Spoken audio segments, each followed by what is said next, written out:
Hello, hello, hello, hello. Ooh, something very exciting happened recently, where we became fierce PC legends. We're in a stream team, boys and girls. Let's go. We did it. The recruitment video worked. We're in a team. We're in fierce PC. We did it. This pog. It's very exciting. I've just got off. I've just been off. I've just come off a call with what's going down for PSCC, and it's very, very, very exciting. I know there's so much to do. There's so much commands to do. I've got loads of pictures that I can share out. All this wonderful, wonderful stuff, which I need to work and do. I was a Pink Power Ranger. I was so blessed. I'm like, dude, they made me Pink Power Ranger. That's all I ever wanted in life, is to be a Pink Power Ranger. The cam's so grainy. I might have to fix that. Let's have a little investigate. I've literally just downloaded the Logitech. What did I downloaded the video settings. I'm gonna write it to default. Yeah, that's better. That's better. Right, okay. I'm so excited. Oh, there's so much to do. There's so much exciting things going to happen. 8th of March is going to be a big announcement. So everything's going to be sorted by the 8th of March. Everything's going to be sorted for everything that we're doing with Fierce PC. The announcement's out at the moment. Like, it's just that who's joining the stream team, and I was one of them. I did it. I was one of them. We do have a musty. No, we don't need a musty sellout. We're not sellouts. We're just here to play games, make content, spread the Fierce PC word. Oh, I'm very, very, very excited. Anyway, it is of course the Hear Me Out show today. And last week was a mic unboxing stream that had a bit of technical difficulties. I had a very deep voice when I was doing that stream, and I don't know why. But it's all fixed now. It's all good. The microphone is working. It's working nice. And we are gonna go. And we're gonna go straight over there. We've got a guest this week. We've got a guest this week to talk about lots and lots of different things. And of course, a big hello to Ill Intelligence and Peter Housen for joining us from the start of the stream. And we've got a very, very exciting guest on. And this guest, well, the best thing to say about this guest is that they're very.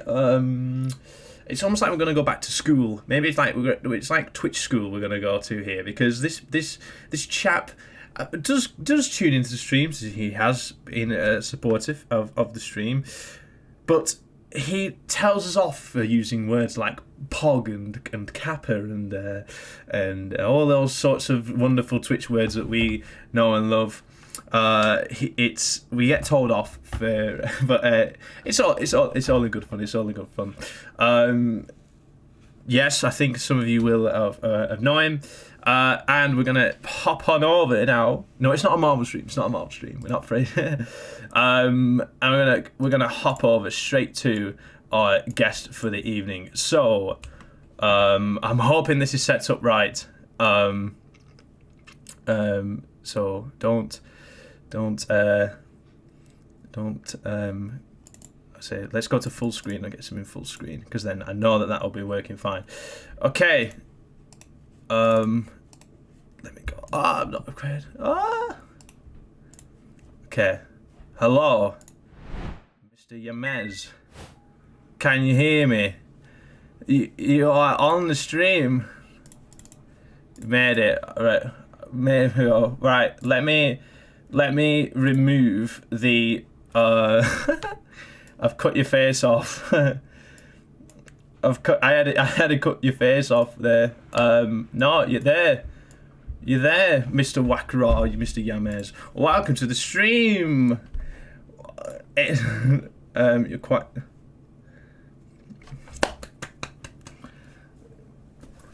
Oh, thank you very much. With your Jeremy Clarkson impression or something? You were going for something, but yeah, got there in the end.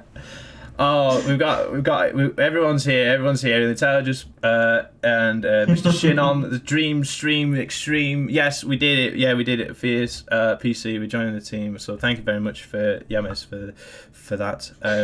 It's big. It's big. Big things are coming. Exciting times. Yeah. And I can't wait. I can't wait to start. Like, I've got so much ready to sort of sell out. But no, it'd be fun. I think you'll all find it really, really exciting. What's going to be happening. But we are with a guest, of course, today. I did ask what his preferred name would be. He did not want to go for Whack Raw, but I've got to put it there because it is his Twitch username.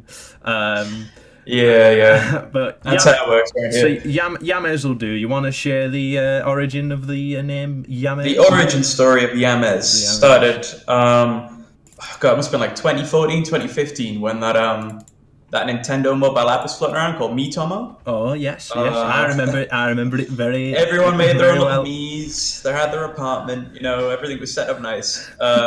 And I remember, it's like, oh, what's your nickname? I was like, well, I'm called James. I'll just slap in James. And it was like, yeah, okay, I accept that. And then when you click the dude, he says the name, and all he would do in this robotic voice was, my nickname is Yames. And I'm like, well, I can't change it now. I kind of like it. So I had this little me guy going around for the best part of 6 months to other people's houses, been like, hello, my name is Yames. We all started calling him Yames. Of course, Yames is an IRL friend. He's part of the Dwayne gang to Japan. Mm-hmm. We are very, very excited for that trip. And a couple of the audience are noticing the lovely collectibles you've got in the background as well. Yeah, I got a few bit of memorabilia. I've got the as been pointing out the stream, the Speedweed hat. We did at Comic-Con one time. That was the one we put on the ET as well, when we found that ET. It is, yeah. ET in the store. To be honest. It's like ET with like a blonde wig and a Speedwagon hat on it. It's beautiful. There's a little Totodile, well spotted Shin on. There's a little Totodile in the background. I think if I move back a bit, there's a Crazy Diamond. Crazy Diamond. There's the little plushie. I like yours in the background as well, there, Johnny. Yes, I've got like it's all the way in the background over there. I've got my finger pointing towards it there. Yeah, there it is. Next to the Bibles here. There's the Bibles over there. Well, that was the race to get those plushies, wasn't it? Because we went to that one stall and we did. Yes, I remember it. Well, there was how many? Was there not? Yeah, there was two left. There was two left. Yeah, well, I think you found one like underneath the stall or something. I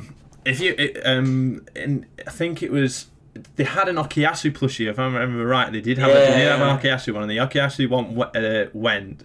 And then we sort of had to go and get. We was like running around. It was like I was like James. I've just seen these Crazy Diamond plushies, and it was like, oh no, and like no way, and like we sort of ran back to the other side where it were, and it was like, oh, there's only one left, and it was like, oh wait a minute, my friend, I'll go see if I have one in the back, and it was like, oh yes, he got it. It was like I think it was like a tenner. I think we paid for a plush of it, and it was like, oh, that was just made. That was. Day made when we got them. I swear there was that 4 foot like Jotaro Kudro behind us in line trying to get one too, but we were like, nah man, this is ours. This is ours. We've come a long way for these. It's I don't want to talk too much about anime because there may or may not be something exciting happening in terms of having an anime related show in the not so near in the near future, not so near distant future, because I want to experiment with having quite a few guests on, and it would hopefully be one where we've had guests on before who come together and we have a wee team. It'll probably be like me down in the bottom corner over there, and like four people sat around talking. That's pretty mad. It could get mad. It would be reminiscent of our days in Will's house. Club 46. No. I'm not going for Club 46. I'd probably go for the other house we had our activities in. moving off, because I say this is we're going to talk about Twitch things. We're going to talk about your things. We're going to talk about. We obviously have a little section in our episodes where we talk about various video and what they mean to you on certain spiritual levels, and why you've got this obsession with onions. We'll get onto that in I think at some point. Oh yeah, looking forward to that one. That's just a sort of, one of those little facts I know about Mr. Yamez here. No, so I guess the main thing I did ask you to sort of in terms of preparing for this is that the guests I've had on before, so we've had Shinnon on, we've had Intelligence on, we've had Base Jai or Russian Friend on, and all of these people have had experience in streaming. Now it's in this situation, I'm now asking someone who has not done any streaming on, I've not done any streaming before on Twitch, and someone who isn't very enthusiastic about talking in Twitch emotes, which is I was always a short. Yeah, that's great. Whenever we sort of talk, when we say like we win at Smash, and I'm like, oh, Pog, like, did you see that? And it was like, oh, stop talking in your Twitch emotes. It's like, I'm not Indian. All right, Bauji. No, it's almost. People might ask, so why have we got someone on that doesn't stream and isn't in the Twitch culture? And the thing is, I kind of want. That's a very good question. And the thing is, well, you'd be thinking, why have we got this lunatic on? But it's actually quite interesting. Now, there's another little branch of topic of discussion I want to sort of go with. This is. What is the sort of people find Twitch this magical place where they find all these wonderful people, and it's kind of, what's your main impression of Twitch in general? Like what is the reason for you not like going, right, this is the end of a long working day and I feel like watching some Twitch people? Because that's what people do. People go on, or people go and hide the stream, or the people go and watch the stream. It's like, why is that not a thing in your mind then? For something to do. The whole platform is a little bit like nebulous to me. So I totally get the appeal of watching people play games or watching people live. But I don't know, man. It's not like YouTube where you can just kind of like, I mean, I guess it is to an extent, but you can't like just browse and pick and nibble at the content buffet as much. You've got to kind of like sit and watch the stream for maybe a few minutes. You can't like click ahead or click back. You've got to kind of invest in someone to get, I guess, to decide whether it's right for you or not. And I don't know, through my various adventures and trying to get into the site, and this is going to sound a little bit egotistical, but I'm like, why? I don't get why, I guess 99% of the people on the platform are worth your time watching. If you get what I mean? Yeah. Which is why it's very important with when it's all over Twitter all the time when people say, come watch me, or they don't like people lurking in streams, and it's very important for people. It's like, this is people's time that they give to the channels, and it's time they don't get back, and that people fail to sort of see that in a way. Like, I'm very appreciative of the fact that even some people actually give. I don't say give up their time. It's they use the time to say. It's like you want them to sort of use their time as like watching a TV show. It's like, or instead of watching a TV show, I'll go and watch this streamer. And I actually completely agree that it's an absolute headache to try and find someone to watch. And I think you're absolutely right. If you sit down, you've got to wait to see if this is worth my time, and then if it's not, you're never ever going to go back to them ever again, really, are you? Unless it was some sort of spectacular thing where it's like, right, I'm doing this like big giveaway or something, and then they'll come and you might come back. It's very hard to sort of. Is there no one who's ever like sort of? I know there's me. Like, I'm like, of course. I know I'm like all the way up here. It's like, oh my god, Mushy's like, every day I think about him and I can't wait till he hits his go live button. But is there not like someone on? Is there not someone on Twitch who you think, yeah, I do like watching the content, and I do. enjoy seeing what they're up to? There's a handful, but mainly they come from I'll watch some of their content on YouTube and be like, when I see some stream highlights, I look at that and go, that looks like quite a lot of fun. And usually it falls into, I guess I've got 4 categories that I think could, when Twitch is quite worth your time. I guess I'm getting away from the original question. But to cover one of the topics, there's one guy that I watch on YouTube. He's a fellow who does like Fire Emblem stuff, and he's called Mangs. And I know that when he streams, there's one series that he's got where so in Fire Emblem Fates, you've got like your own avatar character, Corrin, they're in Smash, and you can make your own, and you can customize the class, you can customize what they look like to an extent, give them your own name, you can give them your own weapons, and then in between chapters, you've got this base that you can go to. And since it was a 3DS game, they've got like this inbuilt functionality for the Street Pass where if you walk past somebody, or you can go online and visit their little base, you can actually recruit their Corrin. So what this guy does is he's doing a vanilla playthrough of the game on its hardest difficulty. And what he'll do is he'll not use, besides his character, any of the characters in the game. He'll go to people's bases online and recruit them in his audience. So they'll post like their Street Pass ID or 3DS ID or whatever. He'll go to their base. He'll recruit their Corrin. He's got certain like criteria. He's like, oh look boys, I'm on chapter 11, so I need you roughly around level 10. Here's my team. Here's what classes I've got. Like try and make something interesting. And he'll go around and he'll recruit these characters from his audience and play with them as their units in the game. And because it's so varied in the classes and weapons and skills that they've got, it actually ends up in like a really entertaining stream.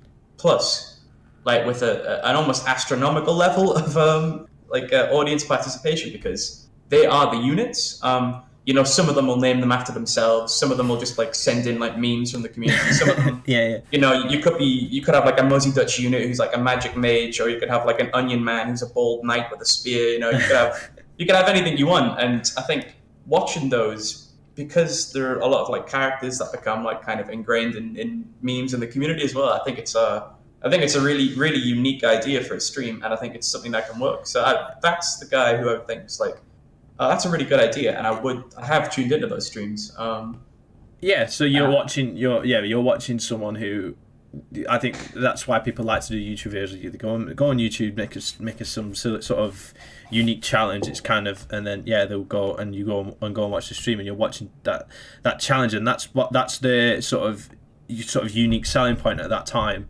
And it's I guess it's kind of like people go to all the top streamers. They'll go. I know they usually go for their personality or how good they are at that specific game.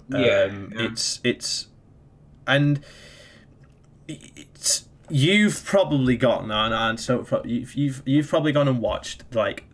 Maybe I'm just sort of spitballing, but you've gone and watched about 30 seconds to a minute of content on this Fire Emblem thing, and you've gone, wow, I really like that, I'm interested in this person, and then you're gonna go and follow what they do or anything more on YouTube, and then I'll probably go and tune into their Twitch streams, and that's so that's why YouTube's good. I completely see that, and it's why when you do go onto Twitch and you're scrolling through this like endless Argos catalogue of streamers, it really is, isn't it? It's literally every item in Argos you buy for a reason. You like that product for a reason, and if you don't get that first like wow off the first 30 seconds of watching them, then they're gone forever. There's no way you're going to be able to drag them back in. It's just not going to happen. It's why there's a very strong argument for people with sort of that networking is the way to go, right? And yes and no, because yes, you can go and make a load of friends and start lurking one another, but then you're not learning anything to make your unique selling point at that time.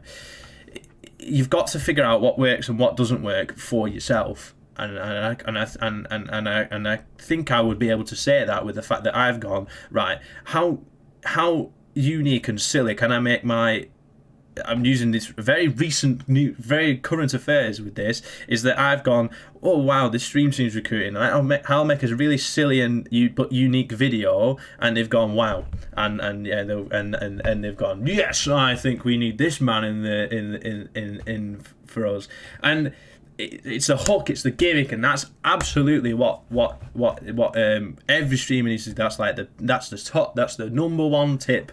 With going with if you're gonna make your stream, you've got to go right. What am I gonna offer? What am I not gonna? You've got to be the first one of you, not like the hundredth ninja on Twitch. That is just got a very complete wrong way of going about it. Yeah. And in this, where do you get the discount bargain bin version of something when everything is free? Yeah, and we had that conversation about people do it. It's the fact that it's a free site, and you should still be paying for people's content. And it's like, no. Really? No, man, you're paying in time. Yeah, it's you pay. Yeah, exactly. You pay in the time. It's that we had a big conversation about whether it was seen as if it was a video on Twitter doing the rounds about if you're watching someone for free, are you leeching? And it's like, no, because you're giving time. It's your time in the evening, and why it's more genuine. It's like lurking's sort of acceptable, but it's more. Look, I could leave 5 tabs open and then go and do whatever I want to do, and I'll be like, and they could all just go, oh, thanks for the support, thank you so much, and it's like so grateful that you've gone and took the time to open a tab. It's like, no, that's not genuine though. That's not you're not interacting with what's going on. It's. But in your case, anyway, I think that's an absolutely that should be the way. That would be the perfect way for someone. As in this person's instance, this streamer, has gone. Yeah, I'll make my content on YouTube. He's got you then as a fan, and then you go and watch his content on Twitch. And I think that is and that's almost the right formula. That's the absolute right proper formula to go by. And that's that's good to hear. So that's a good. You're like a moral, ethical viewer of Twitch if you're doing it that way. What's the unethical Twitch? What's like the factory? If the way I did it is like organic, free range Twitch viewership, what's the opposite? We can ask for some opinions in the audience for this one as well. I'll sort of give my interpretation on this. It's when you are going off on in Twitter and lots of big communities, and you're going and saying, please follow for follow, like for likes, like support. Anything with the number 4 in the middle of it is probably not going to be right. You should not be doing it. That's not the proper way to go about it. It's like. It's just sort of like skimping out. It's like I don't know. I'm trying to use a real life example. It's hard to think of and give a suggestion. I don't know. I'm probably using a very extreme example if I say it's like putting a £10 note in a collection basket. But then you take out how much change you want. Okay. Because I've seen really weird setups where it's 13 people all hosting this one guy who's just sitting in his room playing Call of Duty Black Ops 4, no better than I can, to a ghost audience, and he's not really engaging with anyone. He's not really talking. He's not saying anything. He's just grunting in his chair, and he's like, "Oh shit, when I die," and he's like, "Oh yes, when he kills someone." I'm like, at the bottom, I saw a high view counter. I'm like, what's going on here? Who's sitting down and been like, right, Saturday night, lads, what am I gonna do? I'm gonna watch this American boy grunt in a chair while playing Call of Duty to an audience of no one. It's like, what's the point? And that to me is 99% of Twitch. It's just, you wouldn't be wrong with that. It's very good interpretation of them. Yeah, quite close to the truth, and I'm not, and I can say that. I've got my Twitch insights all ready to go. It's truth. It's you've got an agreement there from Sean. Yeah. Oh, preach. Right, get the boys round, get the beers in. We're gonna what? what console streaming features? It's it was interesting you say that because I saw a comment actually. I saw a comment where it was people were moving away from Twitch because they wanted to be able to stream from the consoles because it was like I can't afford my high end PC but I want to stream. I'm gonna do it from a console, and no, but the thing, and it's like you'll never ever be able to get the sort of production value that if you look at who's partnered on all the different sites, it'd be hard pressed to find someone who is just sitting there streaming from a console. I can't off the top of my head think of anyone that does that. And I'm probably wrong. There probably are people that there is. There might have been a lucky few that got through purely based on how good they were at a game. But it's very tough. I can't think of anyone. I can't.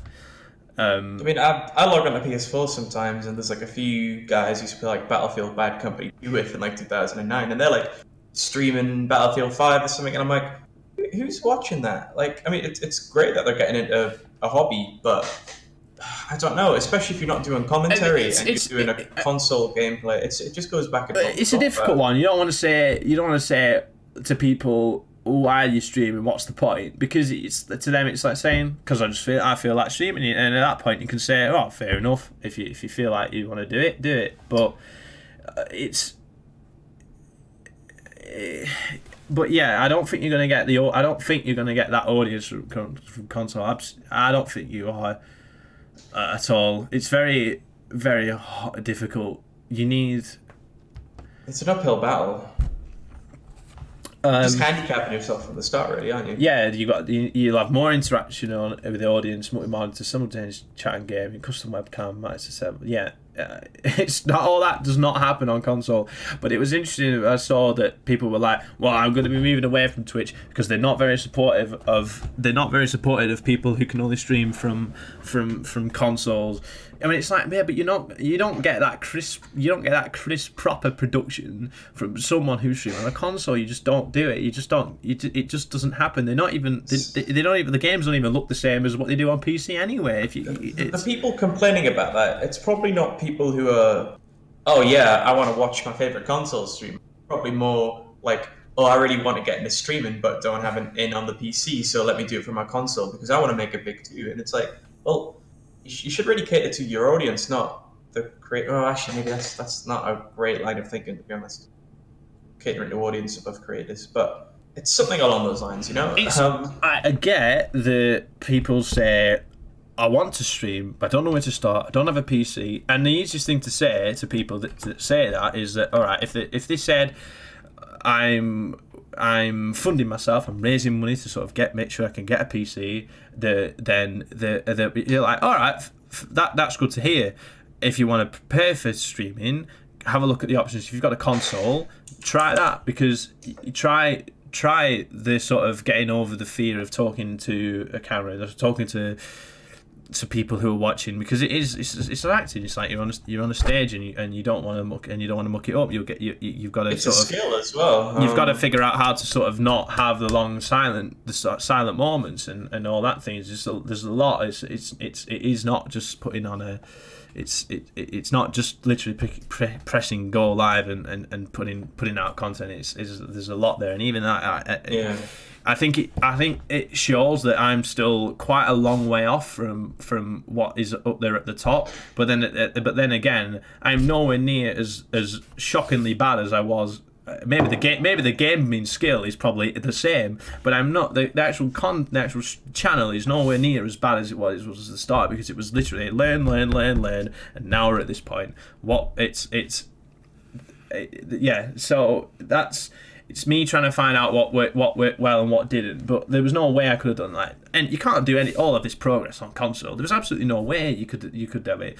Maybe at the start, when all I had at the start was a webcam, and I was just streaming. I was just streaming what was on my screen. Now you could do that on a console.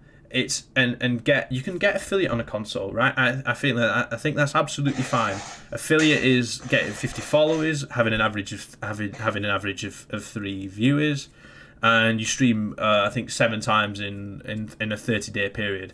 Now that is enough time for someone to prepare and go, yes, as an affiliate, you've overcome that confidence barrier to start streaming, and then you've got to say, I've got to go to PC at that point, because that's where that's how you're going to grow. That is where you're going to grow. That is where you make communities in Discord, on Twitter. Everything is so much easier when you're sat on a dual monitor setup doing everything that you need to do, and that's just the bottom line truth with that.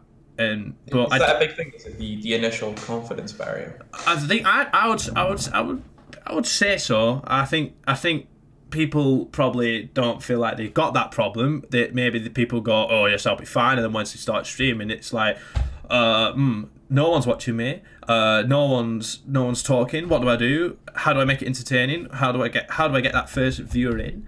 And once you've got that first viewer, how do I keep them there? Because if they've come in, said hello, asked how you're doing, and then you don't hear anything else from them, you start to panic and go, what am I doing now? Like, what have I done something wrong? Where have they gone?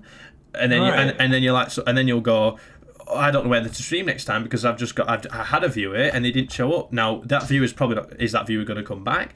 Am I going to get someone new come? And there's a lot of things that run through it, and that's how I think the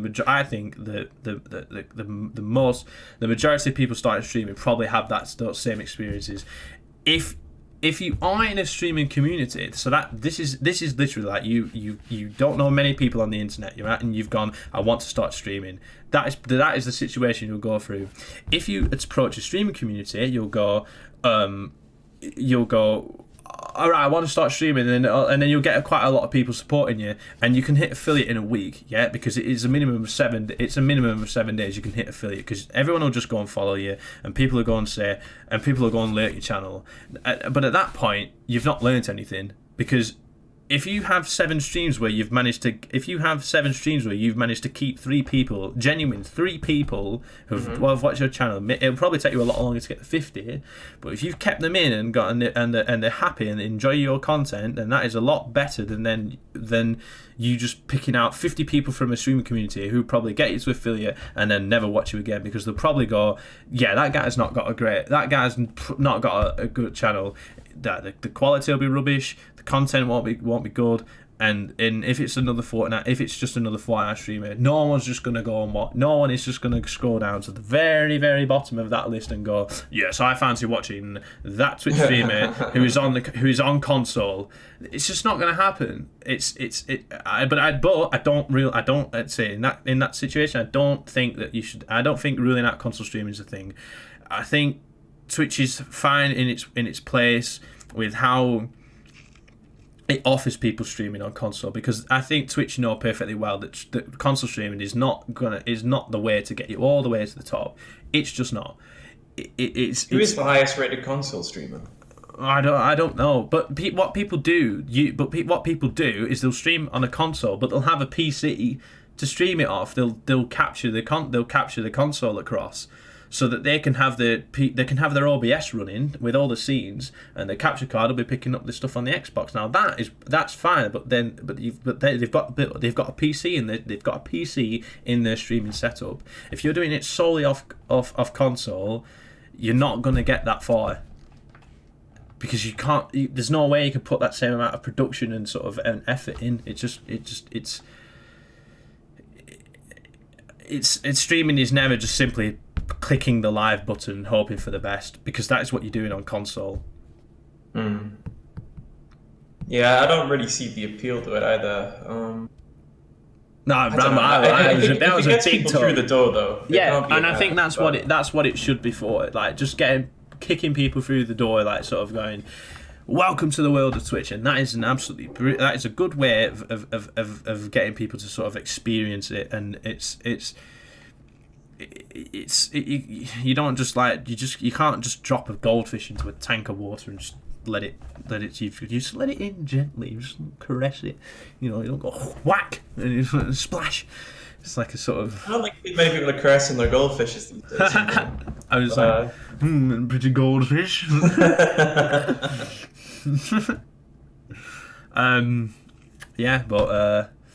So yeah, Shen, when you hit the nail, walk the hornet's nest there with console streams. Oh!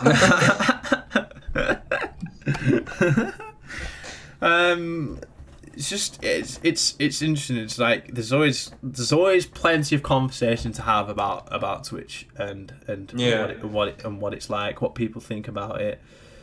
Well, as an outsider, there was basically I was preparing preparing when I'm asked, or if I was asked, like, what aspects of a streamer would you stick around for? And I think the four things would be either they've got to be really good at something, so they've got to have skill. It could be a talent or a game or anything from or just being a good host, charismatic.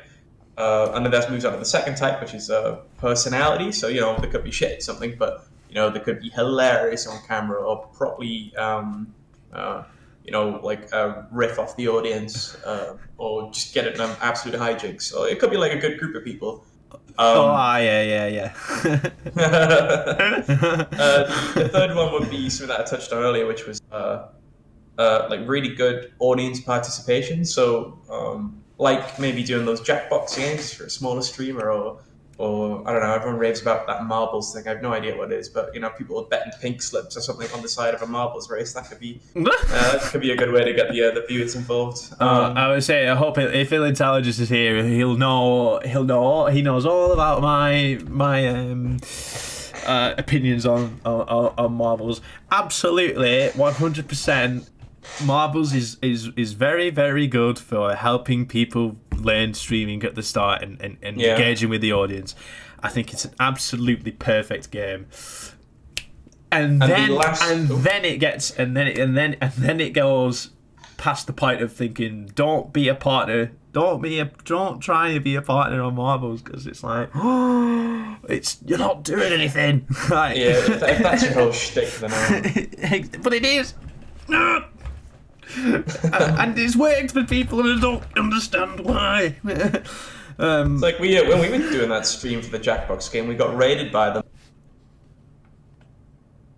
Wait, you cut out there. Are you still connected? Oh, you're still connected. Yeah, you got. Yeah. You just cut out on the Oh, right. internet Well, there. I was just saying that when we were doing the Jackbox and Mario Party stream, we just got raided by a bunch of goons who wanted to play marbles. So there's definitely an audience for it out there. Clearly, well, Twitch Sings has come out as well, which we did play at the weekend. 30 viewers though. 30 viewers over here. We played some viewers. Yeah, it's karaoke. Well, just sang karaoke night, but on Twitch. Yeah, and what you can do is you can sing a song on your own, or what you can do is you can record like half of a duet, and so you record it, submit it, and then what you can do is you go and pick a song and see all of the other duets that have been recorded for that song, so you can sing like part 2 of it. So you can you do a duet with like a complete stranger. So I was doing Country Roads with Batman. Batman? Yeah. Oh man. Yeah, that was one of the funniest things I've ever done on Twitch. And I'm gonna see if I'll get the video so people in the. Were you proper going ham for it? Was like Country Road? Oh yeah, like what? Yeah, hard.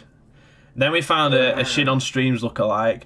Oh man, well, to be fair, he is a god of karaoke, so I wouldn't be surprised. He's a god of karaoke. Well, moonlighting there. It wasn't as good. It wasn't definitely not as good as IRL Shin on. Country Roads. Yeah, and I guess this is a little bit similar. The last thing I was going to talk about kind of ties into the karaoke thing, which would be like live events. It doesn't really actually. I guess live event. If you were streaming an actual karaoke night, it would be a live event. But I think watching live stuff like I don't know. Oh, you mean like if we go to Japan and started do the karaoke stream in a karaoke bar? Heaven forbid! I don't know what you were getting at. By the way, I was talking to some guy I met at a house party the other day, and he said that he went to Japan and he did karaoke. And if you sing like a repetitive song, so he did like Razorlight America, and apparently the old angry Japanese men, if you keep repeating yourself, they'll skip your song, and your song will cut out, and they'll be like, get off the stage, someone else is next. Oh, I was thinking of like if we're in like the sort of the small private room doing karaoke. Oh, you want a private? Oh, no, I'm not going into a bar and singing karaoke. I want to be in a private room where we're singing. Roundabout. J-pop. J-pop. J-pop from my favourite cartoons. I know you can sing Snake Eater in some of them, which is just absurd. But yeah, definitely private. You can get all this food and drink service to them. Yeah, we're doing that. Why not both, Johnny? Why not both? Because I don't. Well, we could try both. I don't know where we'll have to see. But yeah, I guess live stuff like that's happening then. But I was talking about things like. So did you catch any of the Frostbite Smash event? No, but I've seen Smash events on though. But well, I think tournaments or like games. So watching esports things, maybe sort of. Yeah, I mean the big thing that stood out for me was that at that Frostbite they had versus America crew battle where it was like 10 of the pros or whatever in Japan and North America, and they had like 30 stocks between 10 people, and they just did 1v1s and like reset the stock counts and stuff until one team ran out of stocks or all players. And that was really interesting. I caught a bit of it live, and I was glued. It was really good. And usually, like I said, I'm not a big Twitch viewer, but I think things like that, like live events, can really get you in. It was sort of there's a sort of, I was going to say the concept idea is that I hope that one of these podcasts that might even be not done over the internet. That it might even be done like in the sort of an actual proper sat at a table across from one another, sort of just talking about things. That could be a thing one day. Okay. Yeah. I'll call it the Manchester Studio. The Manchester Studio. Yeah, you come to Salford Studios. And we could do live podcasting. This is live podcasting in person. Yeah, what are you doing now? Oh yeah, you got a little radio studio. I'd like that. Yeah, I think. Well, there's a lot. There's a lot we can do. Oh dear, Mr. Intelligence is going off for a 6 a.m. start tomorrow, so he's bouncing. Of course, you can watch. You'll be able to watch the rest. We're probably gonna move on now to his top 5 of games. So you can go and watch the VOD. You can go and watch the VOD. It will be on YouTube as well. After.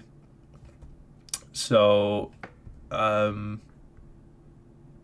Oh yeah, just watch that. Let us know what you think about that. So those who are still here, we will now move on to. Ooh, that was a intense clapping. Was that a drum roll? Was it?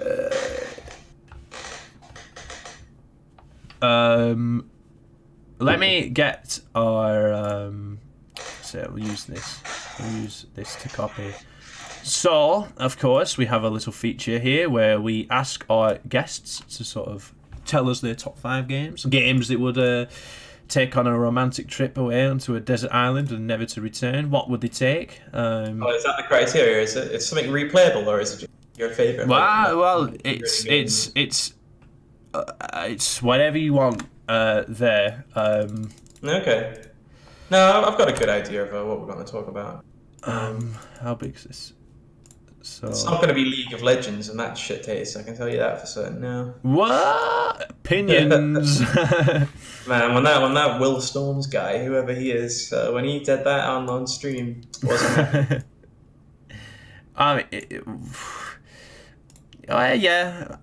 People like that game. People don't like that game. I think. Have you got an audience of people who like League of Legends? Stepping on. No, not really. Around glass. Did you used to do League at any point? No, I did at uni. I did at uni because. Dark times, eh? They were dark times. We've moved on from those times. Right. We'll kick it off. What have you got? at number 5, Mr. Yames. Wow. Have you done yours yet, by the way? Or is that Ah, like yeah, I did. final? I did mine. I did mine. I can get my list back up if you really want me to sort of tell you. No, at the no, same time. I don't need any inspiration. It is Yamas in the flesh, Fat Mamba. Welcome, Fat Mamba. Welcome, welcome. Um, so I think for number 5, it's a game I played semi-recently for the first time. Probably like summer of like, actually no, it's 6 years ago now. Summer of like 2014 or whatever. Gonna go with Persona 4 Golden for the PS Vita. Golden. What's the diff? What do I have to write? Golden.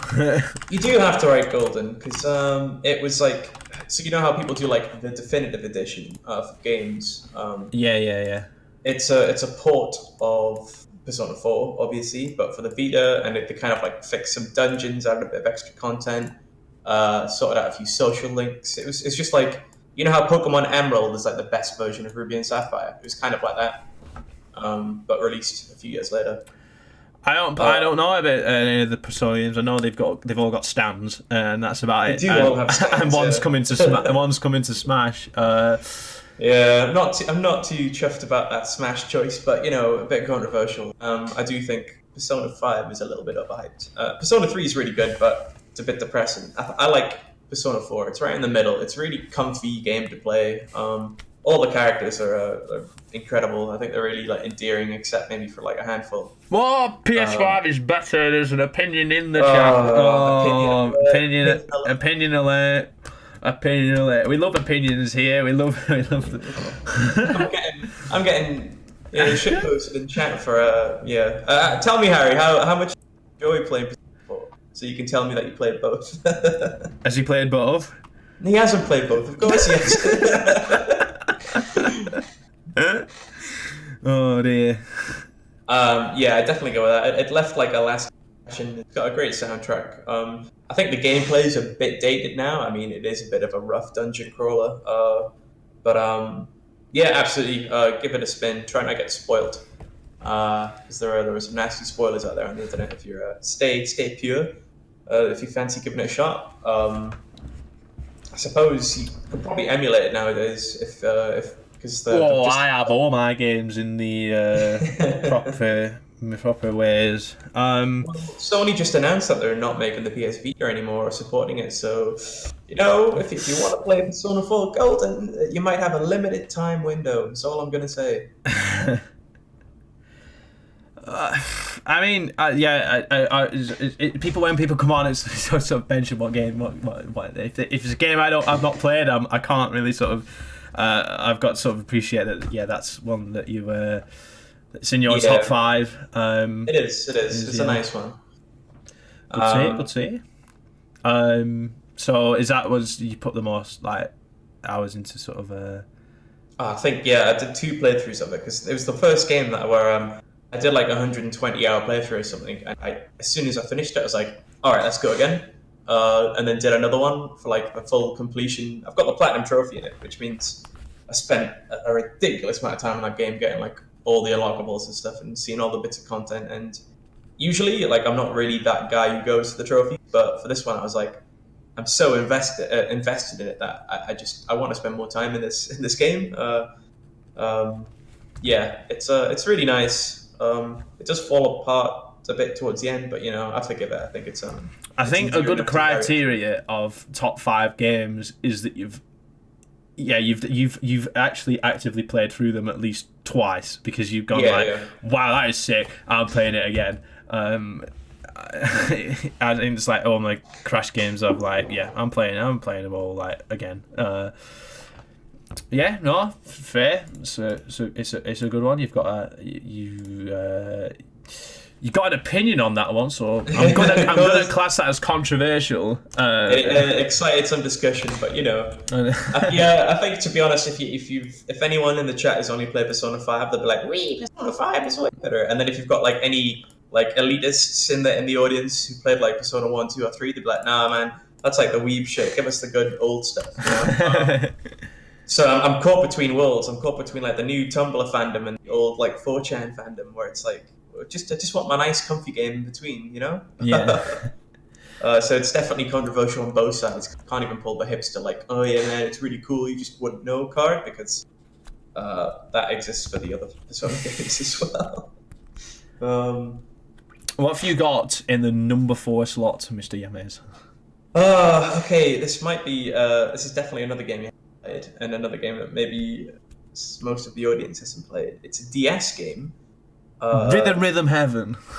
It's not. I haven't played any of the Rhythm Heaven games, but they're on the list for sure.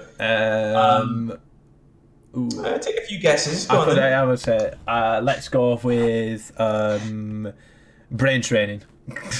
yeah, Dr. Kawashima. He is the boy. Serious guess.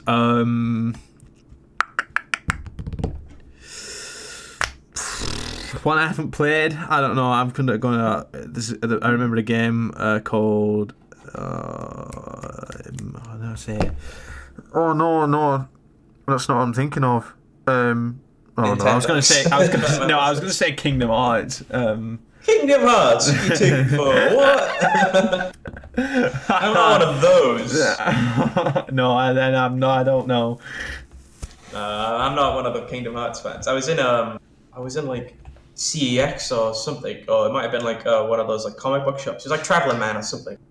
And they had like a few Kingdom Hearts figures or something, and I swear like one girl came up to me in front of it and started looking at the figures, and they're like, "That's not Kingdom Hearts. That's like Kingdom Hearts 2.5. It's not official by Disney. And it's not real. And Square Enix don't do this and that." And it's like, he isn't real. He isn't canon. And I turned around and stared at me, and I was like, "Are you talking to me? Because I have no idea what you're on about. Like, what is this?" And she was like really intense about it, and I just kind of stormed off. I'm like, man, that is just a perfect microcosm of that fan base. Want nothing to do with it. Plus, no. I've heard the new one isn't that good. So I'm careful to comment on it because I know people like that game, so I don't want to say it. Well, Kingdom Hearts 3, I don't think it was well received. I'm just talking at my ass here. I haven't played it. All right. Well, I'll go on watching number 4. Yeah, slightly off topic would be it's Advance Wars Dual Strike for the DS. So this is a game by Intelligence Systems, which are better known for development Fire Emblem.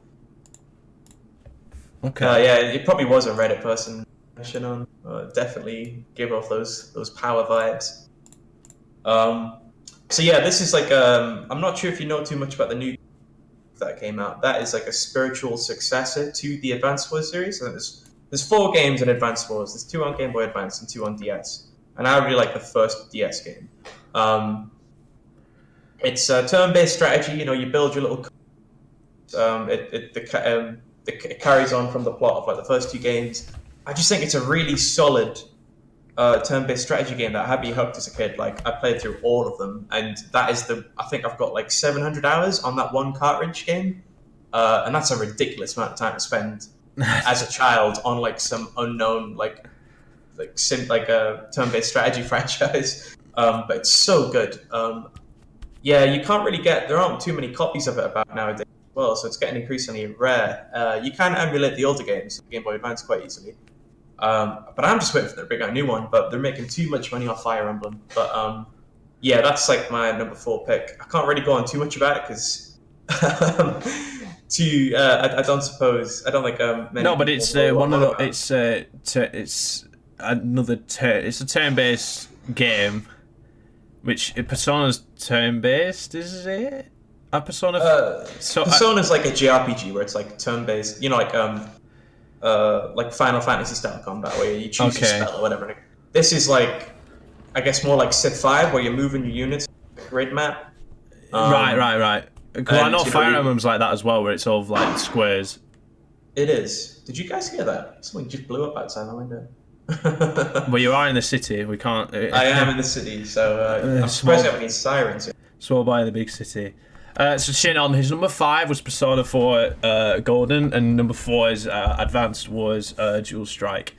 The theme is turn-based. Is what we're going for because you're right actually. Because I think that I'm not gonna sort of speculate what the top game might be, but I've got the gist of what he might have might have. I know what you're predicting.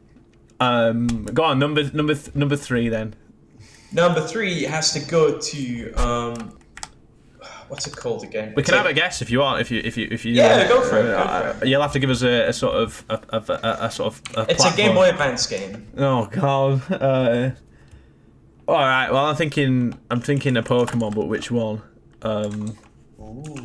Oh, all right. Okay, I've got the franchise. I think I've got the franchise. You haven't.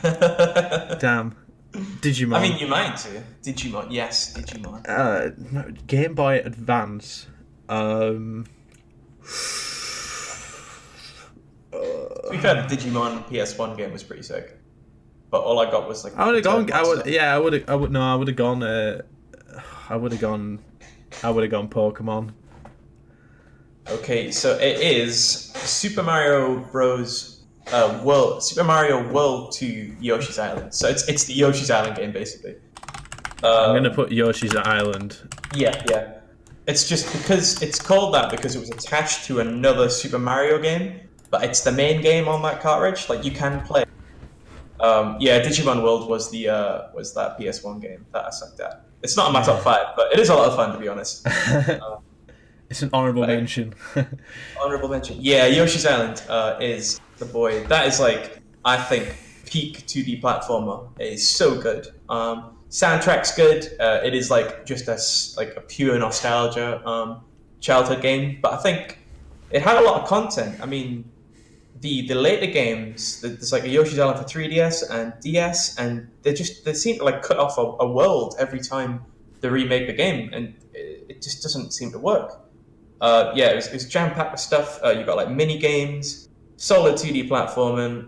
It's the reason why I made Yoshi in Smash because of that game, and he plays like he just jumped out of it. Oh man, so many hours as a kid, like on the Game Boy Advance, and then the SP later on, just replaying that game over and over.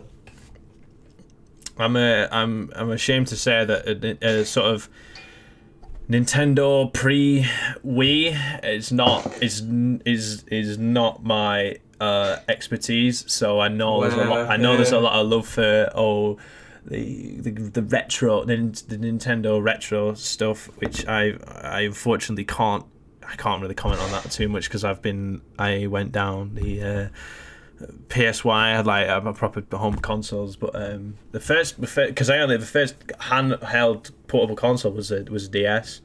Right. So and I was playing games like Nintendogs and Brain Training, Of course. and Animal Crossing. Like Animal Crossing is a classic as well. Yeah. No, Shidon's right. It was originally a SNES game. Saying Game Boy, that's the version I played. It is just a direct port. I mean, like the hand-drawn art styles there. I guess they just was like, yeah, we can make this smaller now. Originally it was a SNES game, but I didn't have a SNES, so I didn't play it. But Yoshi's Island Game Boy Advance version. Some people say it's like the inferior version, but I've emulated the SNES version. I don't really notice that many different, but maybe it's been a while. It's probably going to get put on the Nintendo Switch Online subscription soon, would be my guess. So when that comes in, Johnny, you'll have no excuse not to play it. And that's true. There's a lot of games in that SNES collection that I've not looked at. I think I played Excite Bike for a bit just to see what it was like. It's if I went through like a Mario franchise at some point, like that would be like take ages. But I mean, the Sonic one's taken ages as well. I don't know how I feel about doing big franchises as a sort of playthrough again. I feel like I mean, it's no small undertaking taking on all the Sonic. So I don't. How it is, I say it every time I finish the stream. I'm like, it's a shit on. I've lost about half my brain cells every time, and it's like it's like trying to get. I was like, time for that one next week, and it's like, oh my god. They're fun. They're fun though, but whoa. It's I should try some of the SNES games. I should try more retro games. Not buying them from conventions though, because it's like sell a kidney for buying one of our games. It's like, remember when we found that JoJo game for like £100? That was ridiculous. Absolutely ridiculous. it's quite mad how much people will afford to pay for retro games at conventions. I know. Insanity. Are you getting some foreboding warnings about the new Sonic I've 06? had a lot of warnings. I've had a lot of warnings of a lot of people that Sonic 06 could go. It's probably going to end with my death. It's probably going to go. It's probably going to end my life and everything. I think I'll probably lose all sanity. Isn't that the one where he goes out with like a human girl? Or something? That. That's great. That's gonna be fun. I'll watch those streams. I will. I was hoping that people would want to watch all the bad Sonic games and be like, look how rubbish that is. Oh no, I'm not looking forward to it. Did any Sonic games get in your top 5, by the way? Sonic games? No. Well, I think Sonic Heroes was in my top 10. Did you enjoy replaying that, by the way? Oh yeah, I love playing it every single time. Every single time I play Sonic Heroes again, it's so much fun. I don't. It's like I don't have anything bad to say about how fun I think that game is. Yes, if anyone played it for like the first time, they would go, "What is this?" But like Sonic Heroes is just like, it's just there. It's magic. There's something magical about it. Something really, really magical about that game for me. That keeps me in to that. Yeah. Like I don't think many people did know is that when I streamed it all, I did all the Sonic run, and then and I think it was about 11:30 that night, and I'm thinking I've just played Sonic for 4.5 hours, and I went on a call with Shinon after and went, I want to get an A on the last level. And I was there for I think it was on the call till like 1:00 in the morning, going, I've done it. It's just like it was like I just can't get off this game. It was frustrating me. But the replayability for me, it's like I'm sure there's replayability for you in your games. I think it's what everyone who's putting these is they've got to have that. They've got to have that replayability and sort of emotional connection to sort of without being too soppy. Although I do think some games don't have to be like. I don't know about you. I know it gets memed a lot, but I do really like and rate. And it's not on my top 5 right now, but I do rate that game. But I think I couldn't replay that. I just couldn't. Undertale. I could. Yeah. So I mean, I did do the 2 playthroughs of it, which it's kind of like you do get a different story. So it's play it twice, you get 2 different stories, and that's like. But once you get the happy ending, what's the point of replaying it? No, because you get certain endings. You do the pacifist first, then you get, and then you sort of get true ending at the end of what the actual was meant to happen. But I've been like sort of magnanimous with that game and say yes, I made a mistake. I hated on it at the start, and I shouldn't have been too quick to hate on it, because when I played it, it was like, oh wow, it was the fan base with Undertale is very, very hit and miss. I think it's people have got a bit too attached to some of the characters, but the actual story, the actual storytelling, the actual game, the game concept is nothing like I'd seen anything like that before. So that's why it really, really hooked me. And then when I played Deltarune, that was just a whole bag of feelings. I still haven't finished Deltarune. I'm like at the boss. I should really do that. Yeah, you should. No, you should, because there's a lot of funny things in it. There's a lot of good things in that like put you in sort of a weird. It's like the game's not, Undertale's not old, but you already have like some weird nostalgic feelings of what happens in Deltarune. It's like, oh, this is what happened in the first game. And it was like, oh, this is how the story carried on. It was like, yeah, I can't wait to stream the rest of Deltarune. Oh, that's good. It's probably like 2 years away though. No, I can't wait. You never know, I might be in Smash. God, yeah, when they announced Deltarune on Switch, we were like, oh! These numbers align in such a way, and Madness. would I? You know, which Shinnon was talking about with replaying RPGs. I did mention earlier, I replayed through Persona 4, and that's like a 120-hour game. I've replayed that like 3 times. Have you replayed through any like long, lengthy JRPGs, Johnny? I don't think I've ever played a JRPG. What would count? What? So I've not played Final Fantasy. I guess that counts as one. I've not played. That's kind of like one of the pillars, cornerstones. I've not played. I'm trying to think what I would class as JRPGs. Dragon Quest? I've not played Dragon Quest. I've not played Final Fantasy. I don't think I've ever played a JRPG, actually. I don't think I've ever played one. Have you played Pokemon? Because that is one. It's not... I've played Pokemon, but I'm thinking more of a one with, like, a lot of... I feel like a true JRPG is them fighting big scary bosses and finding the true meaning within themselves with big spiky hair and I can see where you're going from, but I know literally like watching a ridiculous anime. It's like playing a ridiculous anime. That's what a JRPG says to me. Pokemon's kind of just a sort of what? Throwing balls off things. Throwing balls at dogs and going, fight! Fight! I use my Jigglypuff about to fight a Rayquaza. Like. I don't want to fight your Jigglypuff anymore. No, I don't think it would be interesting if I could stream a JRPG. I don't know how I would find it. I guess it's Nier's a JRPG, right?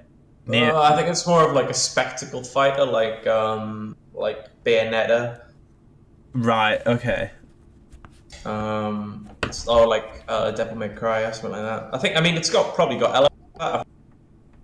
You know, it's not turn-based combat. You're like some beauty android lady swinging around like psycho swords. It's a JRPG. Right. I think we've how we've gone from Yoshi's Island to JRPGs. Yoshi's Island, the best JRPG around. Yoshi's Gigabuster sword when he kills God, Shaggy Instinct Bowser or whatever. The most anime moment of 2019. Does he pay his taxes in that game? He doesn't. He's a good boy. He's still fighting against the government, the IRS. Right, number 2. Speaking of JRPGs, have I got to guess one? Is it a Final Fantasy? I've not played any Final Fantasies except about half an hour of 10-2, and I hated it. So. Again, I've already pissed off the Kingdom Hearts fan base. I'm going to piss off the Final Fantasy boys now. No, what is this? A JRPG in second place? It is, but I mean, apparently you don't think it's a JRPG. Have you got anything from Europe in this list? Well, just you wait. Just you wait. Oh my God. It is a pretty Japanese. But number 2 is a Game Boy Color game, but it had a remix on the DS. Can you guess? You have mentioned the series in this chat before, so... Yeah, Pokemon. Ooh, yeah. Which one? What's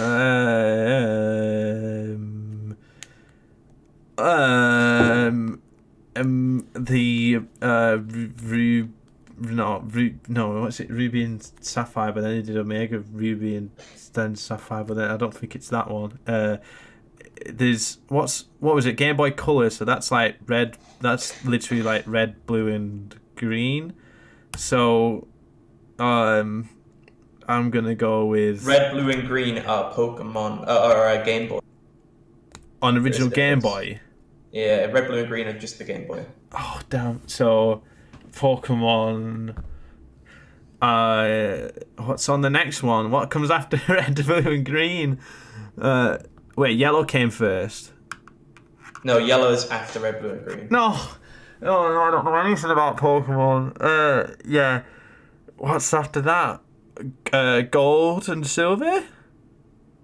Yeah, they're on there as well. So Heart gold and soul silver.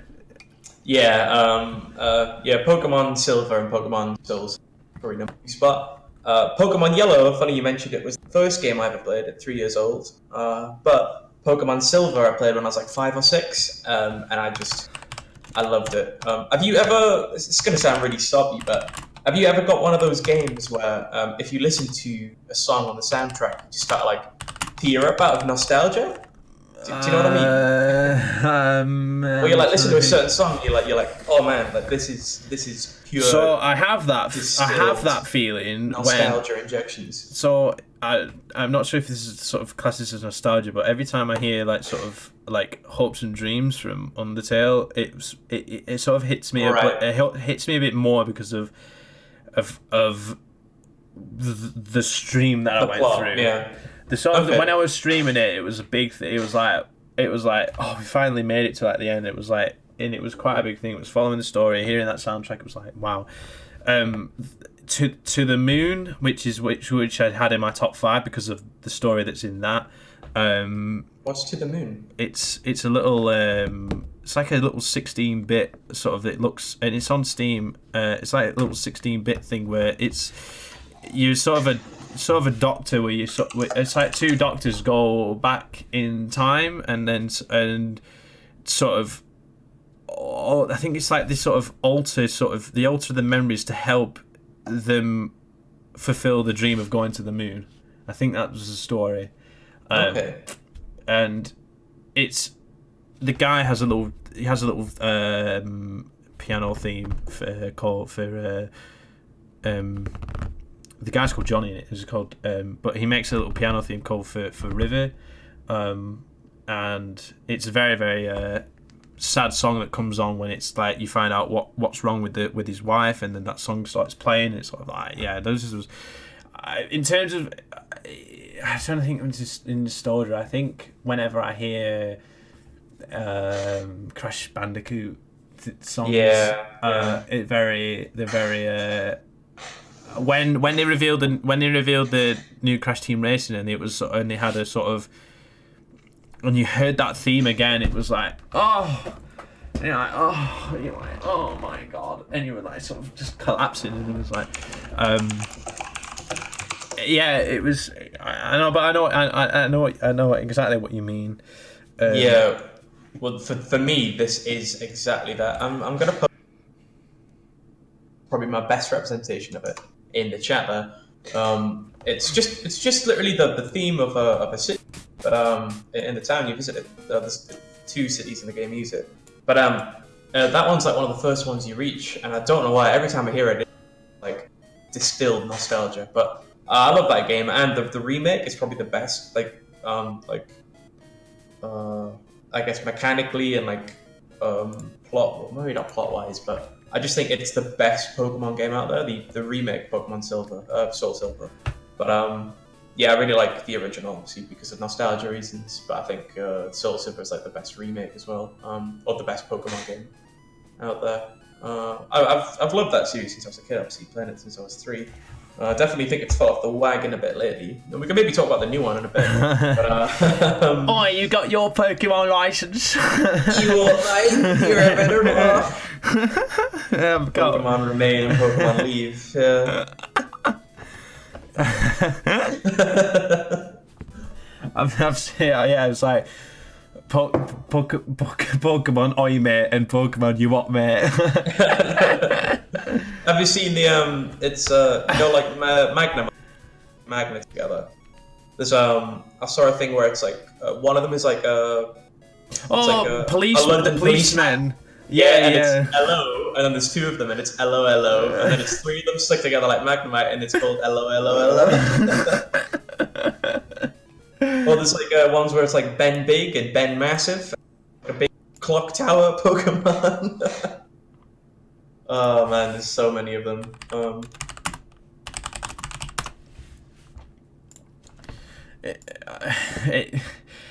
I think it's gonna be a fun. I'm gonna get it. I'm definitely gonna. I'm gonna. You're gonna play your first Jrpg?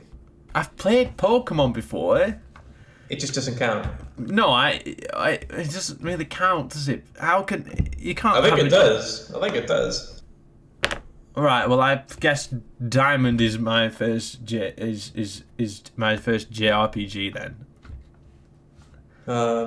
Yeah, Gen 4 is pretty weak, so it's bad. Well, it's let's not get bogged down with what gen is the best gen, because I think you find that Diamond is a very cute generation.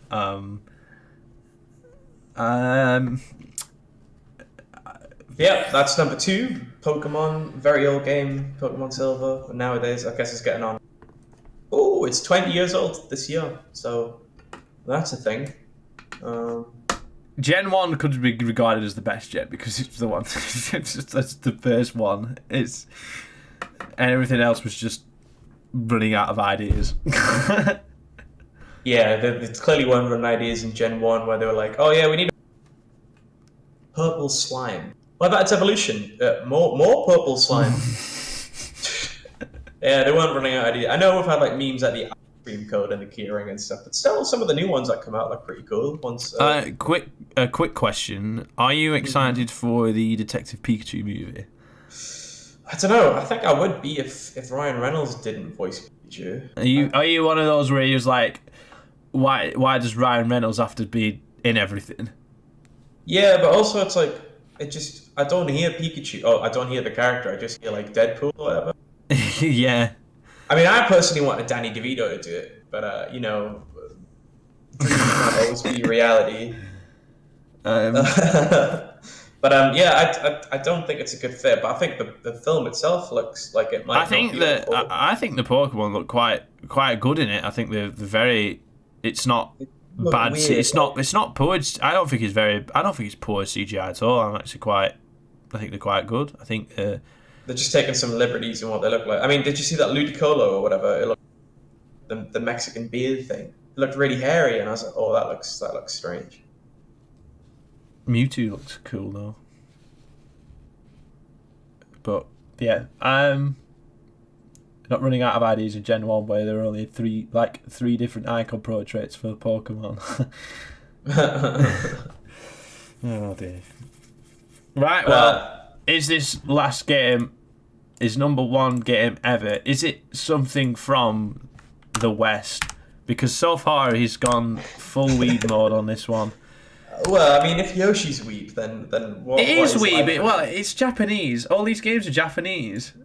It's true, and is that the number 1 spot? Well, what do you think the number 1 spot is then, dear Johnny boy? I think a fair hint is you say what console it's on. I first played it on PS3, but it's probably mostly played on PC. Right. Okay. Right. PS3, PC. Let's think what's on PS3. That's Xbox 360, so I'm guessing that it was on the 360 as well. It was on the 360 as well. Okay, so I've got a few thoughts. You might well have owned it. I've got Metal Gear Rising in my head. That was the first thing that came into my mind, but I don't think you were on that. Then I'm thinking... Metal Gear Rising? Is that even on PS3? Is it the one with the rules of nature? Oh, it might not be on PlayStation. Senator Phillips with his nanomachine son. Yeah. No, I don't know. PS3... Senator Joestar. Team Fortress 2, Counter-Strike, they're on. They are? Call of Duty.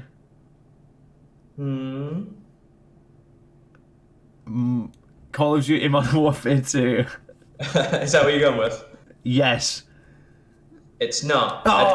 I do respect. I think my favourite Call of Duty is maybe like 4 or World at War. Modern Warfare 2 is the one I played the most, but it's probably not so I think that was a fair guess. No, it was a fair guess. Is it right? So Shinom's guess is Portal. It's not, but to be fair, I think Portal or Portal 2 or the collection of it would make the top 10. I think those are quality games. Well, you got a top 10 in that one, Shinon. Well done to you, sir. Yeah. I don't know. Can we squeeze another hint out of you?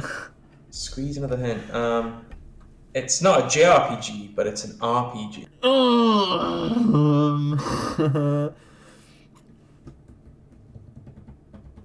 What am I thinking of?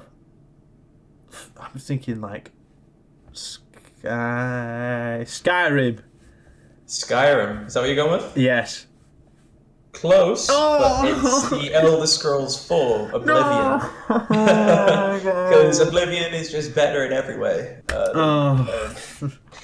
Man, I have like a 600-hour save on my main character on Oblivion, which is where actually, you know how the Twitch name is Black Rat.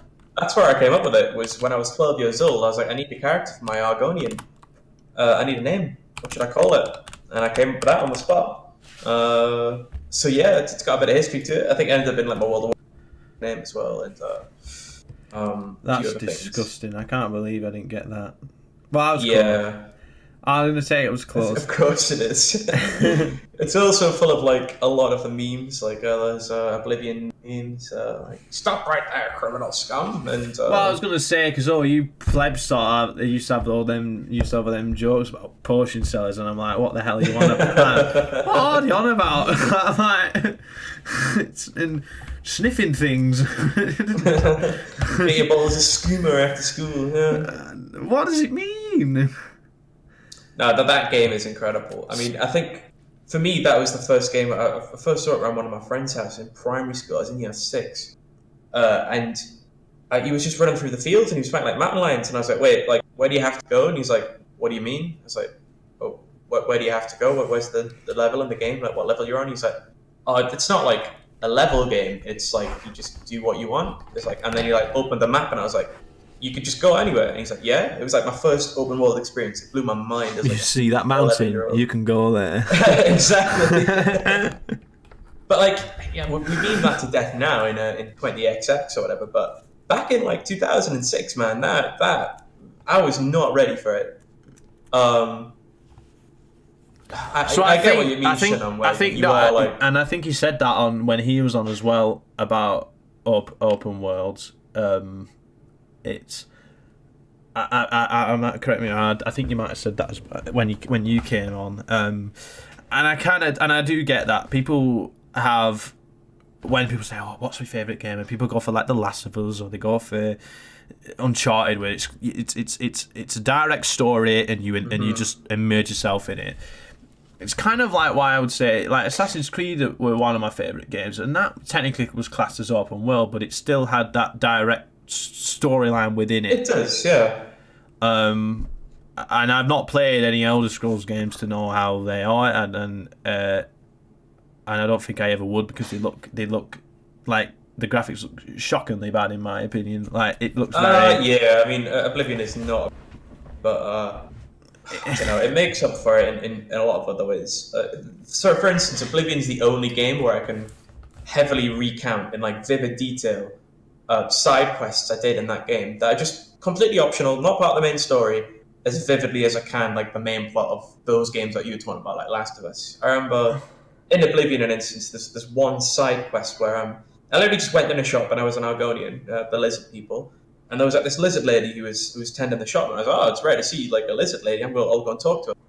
Little 12-year-old logic. Started talking to her, bought a few things, some supplies, and then she's like, oh, by the way, you know, my daughter like helps people out in the town, and she's went missing. You know, she was last rumored like helping like some like peasants or whatever in this town called Hackdirt, and it's like a few miles south or whatever.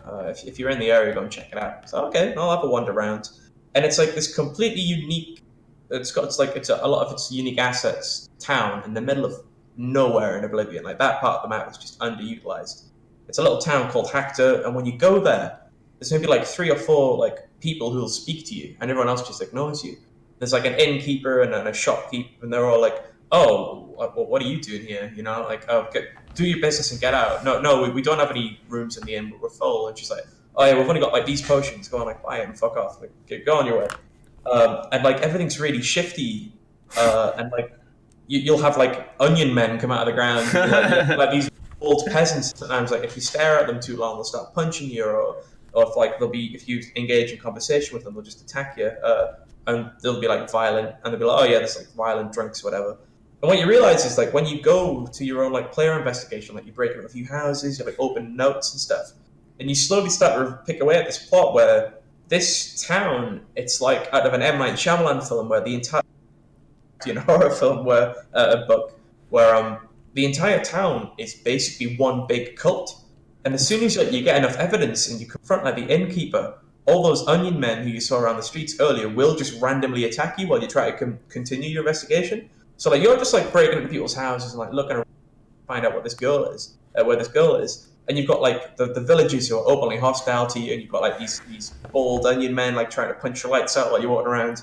And eventually you like find like a massive like subterranean cave system underneath the village, and it's got like people in cages and they're all been like sacrificed to like this Daedric god underneath. And it was just like, this happened because I spoke to a lady in a shop, and now I've got like this completely unique and memorable like side quest experience that has sometimes more detail than the main quest missions, and it's like experiences like that you just can't kind of forget, and that's what I really like Oblivion. That's why I don't sing Skyrim's praises or maybe like Fallout 4, like the more recent ones where you don't get as many things like that. You don't get these really well written like just optional objectives. Of these crazy like stories you can tell your friends when you come out of it. Be like, oh, when I was 12, I played Oblivion last night. I found this hidden village, and like no one, like very few people at the time when I was like talking about that game had done that quest. They've done the main quest, they've done like the Mage's Guild or whatever, but not like these weird side quests. And I just think a game that can. That's just one example of the experiences that like that game can put out, especially at the time. So you've gone with the fact that a game can give you a lot of different experiences to what everyone else has. It's not like if me and you both play Sonic Heroes, we both get the same story. It's you're making your own story, and that for you is the best game that has had it's the best open world for you to go and do whatever the heck you want, and you've made your own story there. It's almost why I think like open world games now that have done quite well because of that. Like I would say, I always go back to Subnautica as my go-to game for showing how popular open world can be in it's done in a good way and people make their own stories in it. I've heard a lot of good things about it. My little brother's like played through to completion recently, and he really rates it. I watched him a bit. It looks crazy. Have you done a playthrough on the stream? I did. I have played Subnautica. I've not played it to its end. I've not played like its end game. But I can vouch for it though. From what I did play of it, it was a lot of fun. Yeah, it's not like Sonic Shadow the Hedgehog where it depends on what you do in the level, and that gives you a different ending at the end of the game. Oh my god, me and when I was a similar age to that Oblivion story, me and one of my primary school, tried to get all the endings in Shadow the Hedgehog in like one sleep overnight. It was miserable, man. Like that game is even as like a 12-year-old, I was thinking, maybe this is not. No, you wouldn't do that. When we played Rayman 3, it was miserable. no, that was a good experience. Just somebody had a bit of an unscrupulous method. No names at all. But yeah. Oh god, yeah. Did you see what rating I gave Shadow the Hedgehog? Oh, did you play it? Yeah, I played it. No. I played it 2 weeks ago. Gave it a whopping 3 out of 10. 3 out of 10. Did you like when you get to drive like the Ferrari, like a hand? Oh, there was just nothing I could have rated. There was nothing good at all I could rate about that. But I think the one good thing I can say about Shadow the Hedgehog is I thought that the actual picking up the weapons and sort of having Shadow with a big rocket launcher was just looked stupidly and ridiculous, but it was funny, and that was like one positive thing about that game was that you could pick up. That it was very nice that you could pick up weapons and like go sort of in a way hack and slashing enemies, and that was kind of fun. But everything else about it was just a little coaching on hot garbage. Does he like kill Eggman in one of them? Yeah, because he so edgy. Karate chops him. He's an edgelord. He does. He karate chops him, doesn't he? And yes, so we've played Shadow. We played Sonic Rush. Now I gave Sonic Rush. I've had a bit of a problem with Sonic Rush where I think I've been a bit harsh on it. I gave it a 6 out of 10 only because I sort of enjoyed, and sort of, I think it's got one of the best soundtracks of that of all the games we've played so far in the Sonic catalog. It's got one of the best soundtracks by a country mile. Like it's up there. Like Is that the one with the cat, the fighter cat? yeah, Blaze. And but the problem for me was in that is that the boss levels where it was. And I appreciate they tried to make it the boss levels 3D and use the DS aspect of use the console's hardware, but the boss levels were a lag. Like it was a lag fest. The boss levels, and the actual levels in the game had they still had those stupid moments where it was like forcing it. Sonic Rush is all about running as fast as you can. It's even got like a skill mechanic, and you spam buttons to get extra points when you're sort of doing backflips and spinny ballerina motions in the air. But then you've still got to go back to doing platforming, and it's like there's no elegant rhythm into for the levels. It's not like but it was only being carried by how good the soundtrack was. So I gave it 6 out of 10. But at 100%, I can say it's a definite better experience than I had on Shadow. And the fact that Shadow came out on a console and Shadow Rush came out on a DS, and Shadow Rush is absolutely like wiped the floor. Shadow the Hedgehog, and Sonic Shadow, yes, and Sonic Rush both came out in the same year. It just shows like how shockingly bad. Shouldn't say it's the same quarter. That is. It's just shockingly bad. How bad Shadow is. I can't believe you've had Sonic Heroes. You went from Sonic Heroes to Shadow. It was like where? Hey, Will Storms is here! Yay! The man, the myth, the legend. Man, the myth, the legend. Tell him that League of Legends is bad. Yeah, League of Legends number one game. It will drop. To be fair, I was playing it on emulator, true, and I think I was a bit harsh with it. But I think 6 out of 10 was made. I was struggling to think of how to give it a 7, but it was good. I'm not gonna. It was 6 is my level where I don't hate it because I didn't hate Sonic 2 and I didn't hate Sonic 3, but Sonic Rush sits in. So for me, Sonic Rush sat in that level. Too many RPGs. I was scared he was not going to mention any Western games on his list. I thought it was going to go full weed mode. No man, the number one spot. The Chad Western games versus the the Virgin Jrpg. But no, there's only 3 on there. I mean, it's not too many. No, yeah, the RPG, but there's 4 recent. Yeah.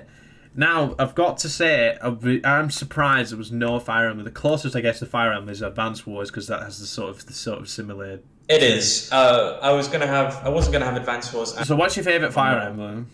Fire Emblem 7, V1 for Game Boy Advance. It is well good. It's probably the nicest mix between, like... It's not, like, as hard, or maybe not hard is the right word, but it's, like, punishing as, like, maybe, like, Fire Emblem 4, 5, and 6. But it's also not as like casual as like Fire Emblem Awakening and like Fates and stuff. It's like a nice mix where it's like it's got a good plot, good characters, all the chapters are like chained together nicely. But I thought to myself, I was like, I want to have one intelligence against my top 5. What do I like more, Advance Wars Dual Strike or Fire Emblem 7? And I was like, it's got to be Advance Wars. Fair enough. It's got to be Advance Wars. And that was all part of the preparation for today's. It was. I had to have these conversations with myself on the way to work.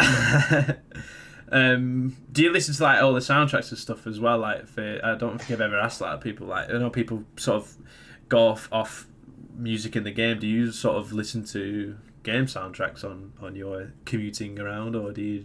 I do sometimes. I mean, I'm not gonna lie. I had that.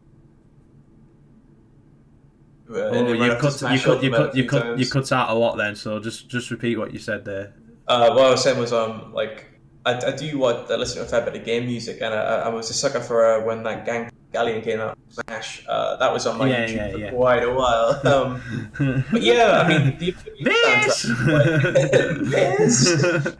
Oblivion soundtrack's quite nice. It's like a nice peaceful one, but yeah, I think stuff like the Octopath Traveler soundtrack's been a recent one that's been pretty good.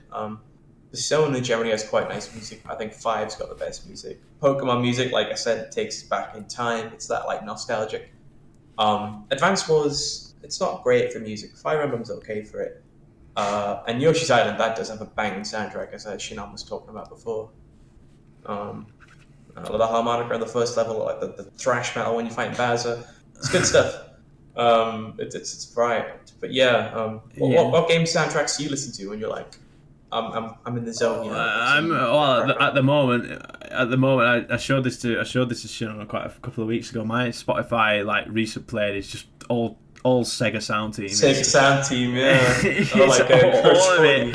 And it's like, and I was thinking about this stream. I was thinking about this just walking down. I was like, it kind of fascinates me how I can just go and play like games from 14 years ago. So this was up to 20 years ago. And go, this soundtrack could be plonked in a game now, and I'll be like, this was the best thing I've ever heard, and it was, yeah, man, and it's actual manners, and I think, and it genuinely surprised me how good Sonic Rush's soundtrack is. I think it probably could be my favourite. It's up there with Sonic CD, and I think it's probably going to be my favourite outside of Sonic. At this point, it's Sonic Heroes first, and then it's Sonic Rush, and that's how good I think that soundtrack is. And then I think I've sort of listened to when I sat down on my laptop at work, I can have YouTube on, and then I'm listening to all the Smash music all the music that's on Smash. Like that is a great collection. It is like it's got a collection of like some of the best. Even like listening to stuff, Star Fox music. I'm listening to Earthbound music. I've never played a Kirby game, but I think the theme is one of the banging. It's just a banging tune in its own right. It really is. And yeah, like the Sonic R music was the one that Sonic Riders one that I said I sent you. I was like, that is. You've got to play Sonic Riders. Yeah. I don't know. I don't know, but I think my Sonic list is set, but I'm thinking about throwing in a bonus game at some point for something else, which I'm thinking that I don't know really. I don't know, but I don't want to keep throwing stuff into. I don't want to keep adding stuff before I've not even got through this whole list of stuff. There's still a lot to get through, and it was a good plan, and people know about the plan. So, it's. Yeah, I think you're right about like some old Sega songs can be like put into recent games to be like, yeah, this is good. I mean, if I hear Pumpkin Hill in the upcoming Luigi's Mansion game, I would still think it's fire, you know. Yeah, I think that's one of like I've got to get. I think once I get through this list, I'll be like, damn, Sega have just got it right with soundtracks. I think it's actually quite amazing. I think they'll probably be the.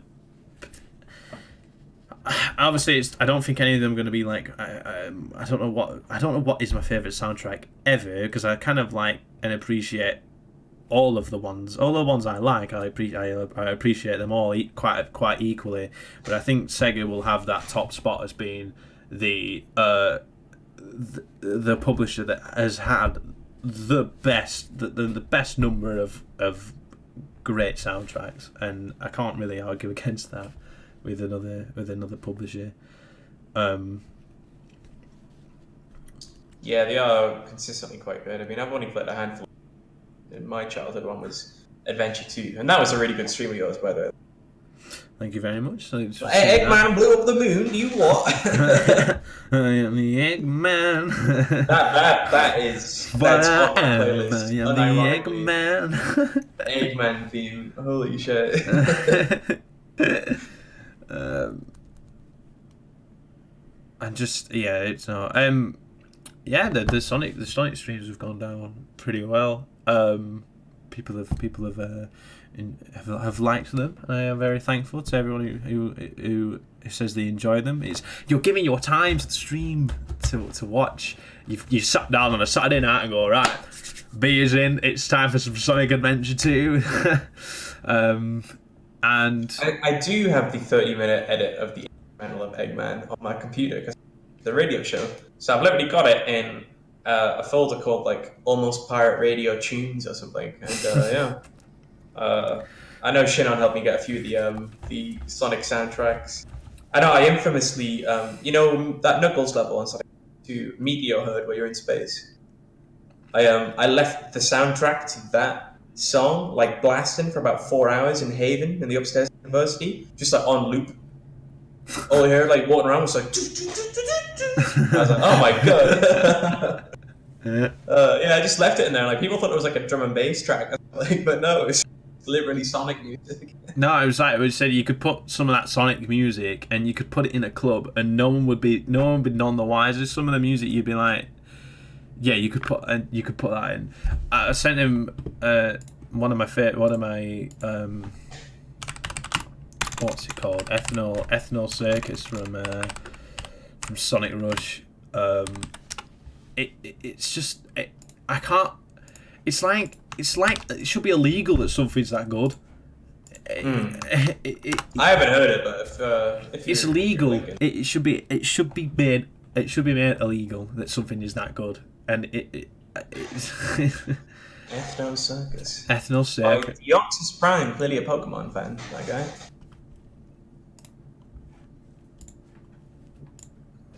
Hello, you still there? Yeah. I was just going. Taco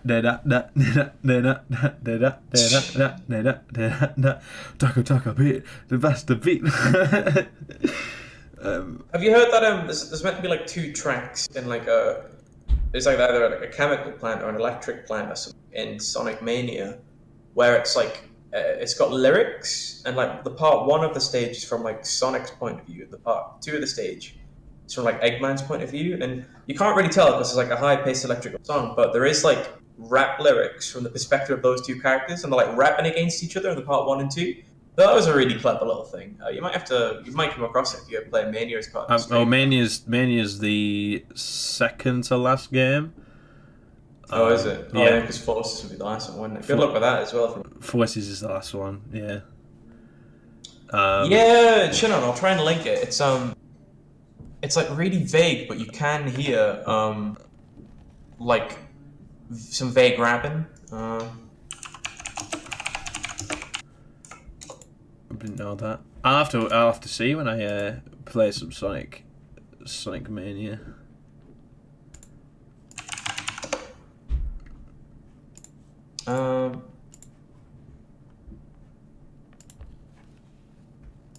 Yeah, I know for it. Yeah, Forces lyrics. Forces has. I'll find it for you later on. All right. Well, I think we should draw this to an end. We're coming up to about 2 hours on today's podcast. Yeah, it's been a wild ride. How have you enjoyed it? Have you had a good time? I have. It's been great. Thanks for having us on. We've got to talk about Twitch drama and the ecosystem and yes, and JRPGs and. No, it was interesting. It was interesting to see what your take on Twitch was. I think that's the most important. Like, this is an important thing to talk about for these streams. We want to sort of gather opinions as to what people have, what people's thoughts are and what their experiences are. And it was a very interesting one you gave to us about the Fire Emblem chap doing his challenges, and that for me was 100% the absolute right way to go about streaming.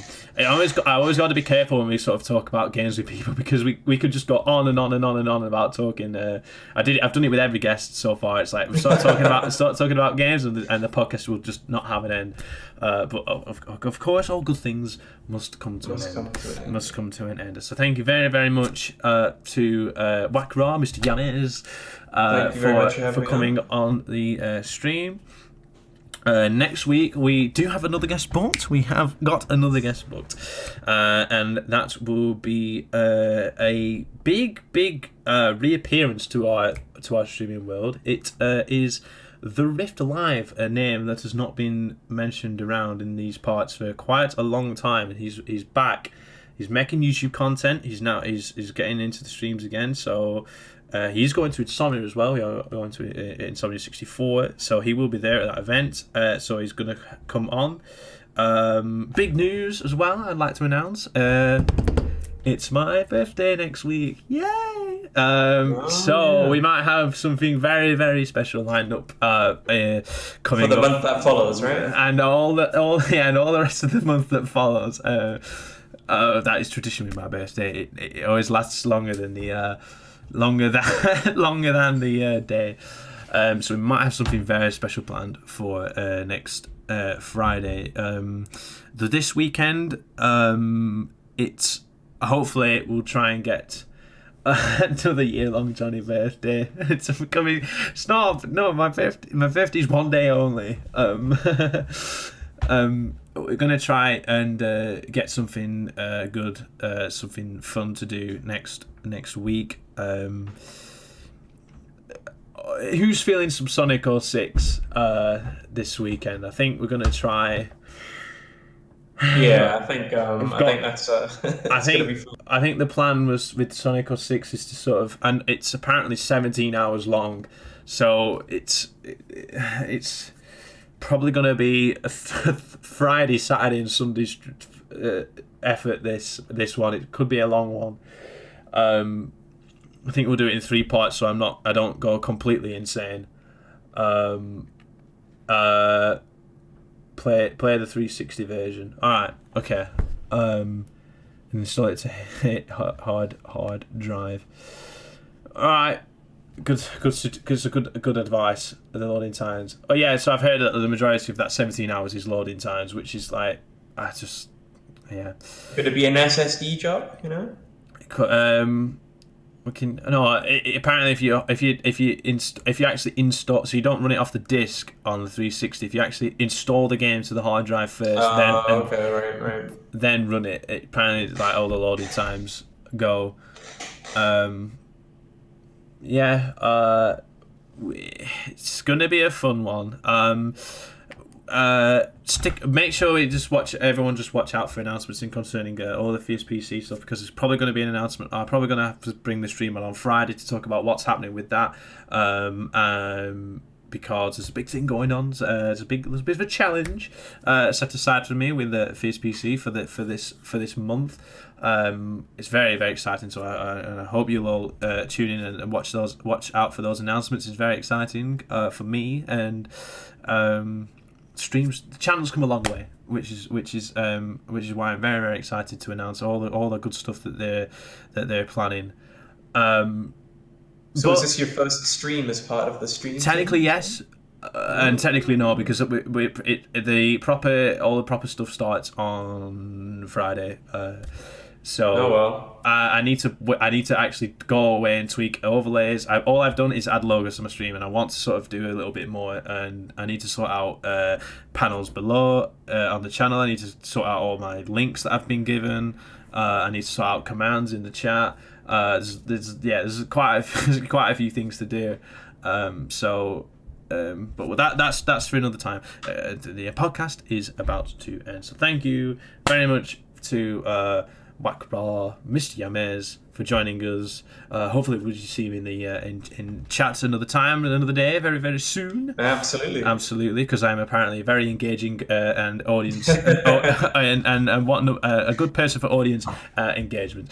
Thank you to all of the people who have watched today: Will Storm, Shinon, Intelligence, Peter Hausen, all those people who have tuned in to watch tonight. Thank you very much for watching. Of course, the VOD will be available for you to watch at your leisure on YouTube and in the Twitch videos, and that link will be sent out across the Discords. Thank you very much. It is time to go to sleep, because we're wage slaves, so we've got to go.